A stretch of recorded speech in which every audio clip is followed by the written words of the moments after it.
like to just officially welcome everybody to the Flint Farm. Thank you so much for coming on this beautiful day and on this wonderful occasion that we have of getting behind Barry Loudermilk and getting him where we need him in Washington.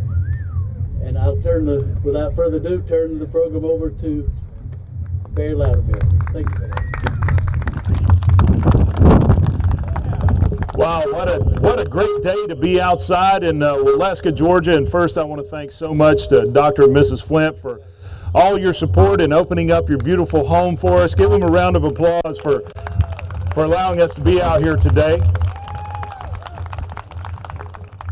Now, he is responsible for the facilities, for the home, for the property, but not the weather. That just came in as an added bonus, but we do know who is responsible for the weather, and we want to thank God for making such a beautiful day in Northwest Georgia. Also, let's give a round of applause to the Fish and Picks for all the fine music. That's just incredible. And we're going to hear some more from them here in a few minutes, but I just want to take a couple minutes of your time. We're not going to have a long campaign political speech. You've heard enough of those. In fact, I've been telling people, as many of you know, we teach the Constitution through our nonprofit, and we like to get down to the basics of what things really mean and the basics of the ideas of our founding fathers. And we even break down the individual words that are used in our Constitution, and I think it's important we understand some things. For instance, the word politics. Poly means many, and ticks are blood-sucking parasites. And I think that Washington has been invaded by a lot of blood-sucking parasites in the past several years, and it's time for us to take back our country.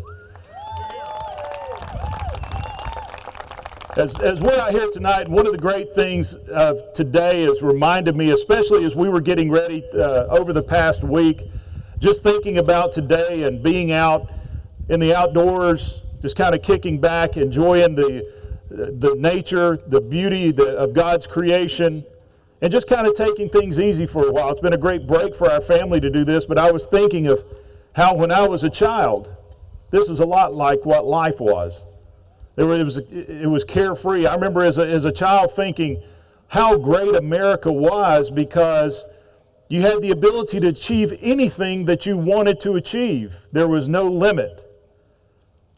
But now, as you talk to the young people today, their thoughts are, what will government allow me to do? I told a group the other day, as I was thinking about life as a child in Sunday school, in almost every level of Sunday school, we had a little chart on the board. And it said, God first, others second, and self last. And that was the ideas and the principles that we grew up by. God first, others second, and self last. My dad and my mom instilled in me a set of principles we passed on to our children is very similar. That my dad said, put God first in everything you do, serve others before yourself, and standing for what is right isn't always easy, but it is always the right thing to do. And I started thinking about how when we were growing up, those core principles, God first, others second, self last, how we've turned those upside down today. Today in Washington, D.C., the idea is put self first, let government take care of others, and if we get God out of the way, then we don't have to worry about Him anymore. But now is the time to turn things back around.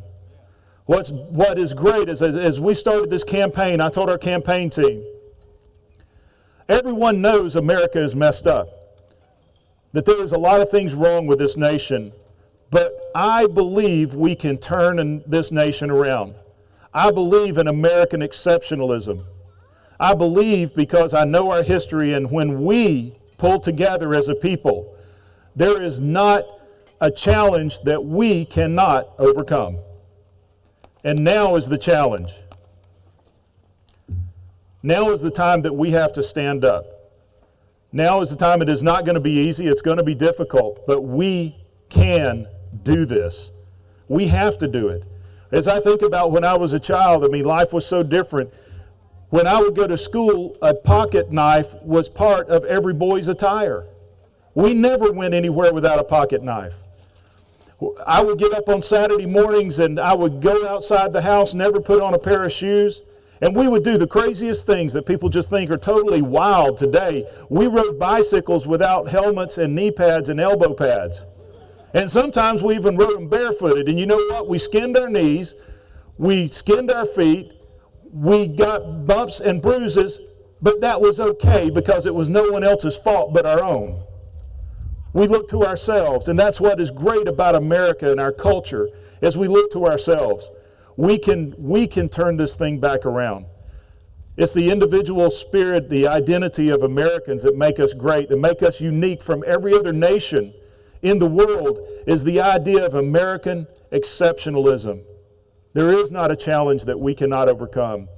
When we put our eyes back on God and we do for ourselves. In fact, during the signing of the Declaration of Independence, or actually during the debate, as the Founding Fathers were debating whether or not to declare war on the most powerful nation on the face of the earth, which is inevitably what they were doing, Benjamin Rush, one of the delegates, leaned over to John Adams and he said, "Do you actually think we will be successful in this battle against Great Britain?" John Adams leaned over to him and said, "Yes. If we turn our eyes back on God and ask Him to forgive us of our sins, then yes, we can be successful." That sentiment was written in the last line of the Declaration of Independence because, and I want to bring that up here today, because it is so important, because the words of the Declaration of Independence, as it says in the very document, was not just written for then, it was written for future generations. It is the blueprint of this nation. It is the blueprint of the character of Americans. Because these founding fathers knew what they were trying to do was impossible.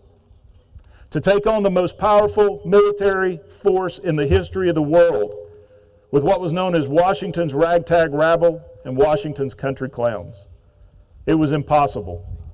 But they knew what they were trying to attempt was impossible, but they also knew who achieved the impossible.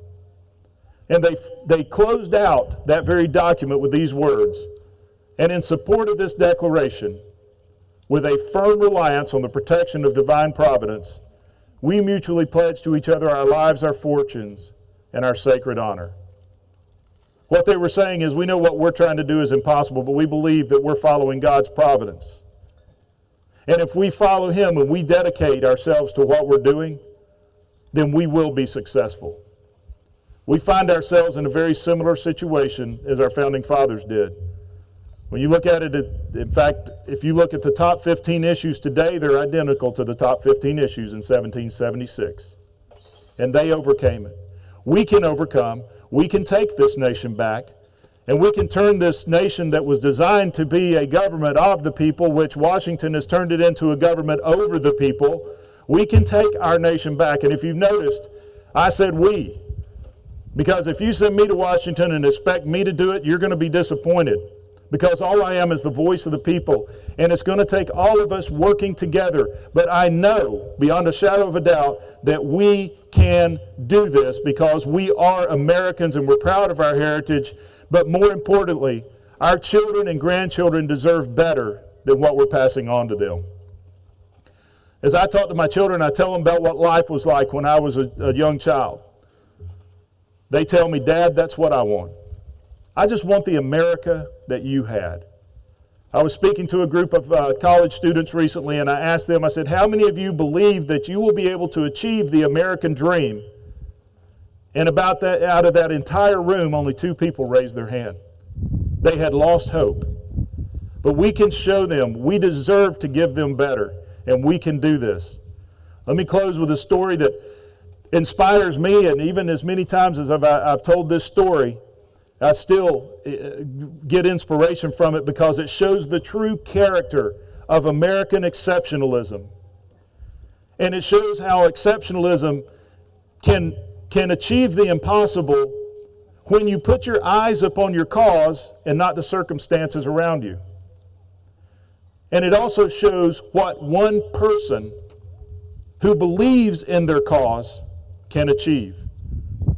And the story goes back into World War II during the Battle of the Bulge, when Germany had pushed through the Siegfried Line and was basically decimating all of our units as they were moving through the Ardennes. There was what was known as the Great GI Bug Out. GIs were on a mass retreat all through the Ardennes trying to get back to the American, back to two towns of St. Vith and Bastogne, where Eisenhower had sent the 82nd Airborne to St. Vith and the 101st Airborne to Bastogne with the orders to hold those towns at all cost. It was a superior force of tanks and artillery. America's and the Allied forces were in air power, but there were blizzards and overcast skies. We were not able to even resupply our units. As the Germans would push through towns, they were actually massacring many of our soldiers instead of taking them prisoner. They were just running through our soldiers like a hot knife through butter. There was one tank commander, as he was driving through a town, other soldiers kept jumping onto his tank because they were fleeing from the full force of the German army. And this tank commander, he was on a gravel road not too far out of the town of St. Vith. He said he came upon a lone soldier, a Private Martin. He was out in the middle of the forest by himself, digging a foxhole with his M1 carbine threw over his shoulder. The tank commander stopped. Of course, he's the only person around that he can see anywhere. The tank commander stops and he opens his hatch and he hollers over him, "Private, is this the way to the rear?" So Private Martin stood up. He looked over at the tank commander and he said, "Sir, are you looking for somewhere safe?"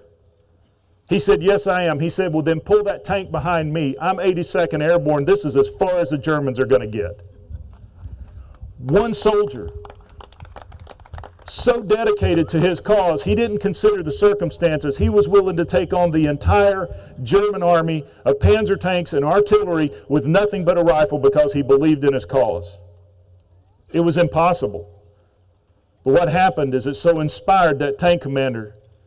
He said, "Boys, this is where we're going to make our stand." And he turned the tank around, and the rest of the column that was coming down the road, they said, "This is where we'll make our stand." And the next unit that came down the road, they heard of Private Martin. They said, "This is where we'll make our stand." And it became a stronghold during the Battle of the Bulge that the Germans never penetrated.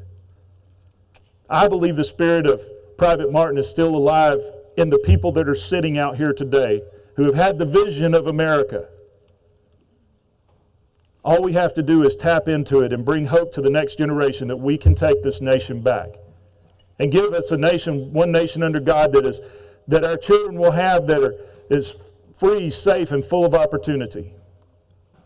And I'll close with this, most candidates will get up and they'll tell you the top 5 reasons to vote for them. Well, let me do something a little different. Let me give you some reasons not to vote for me. If you're happy with the status quo, the way things are going in Washington, then you probably don't want to vote for me.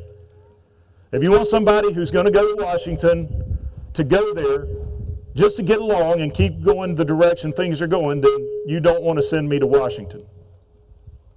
If you want to continue down the path that we're going, where we're losing our liberties, our economy is unstable because we have a Congress that cannot live within its own means, then you probably don't want me to go, because I believe we can turn this nation around, but only when we go and stand.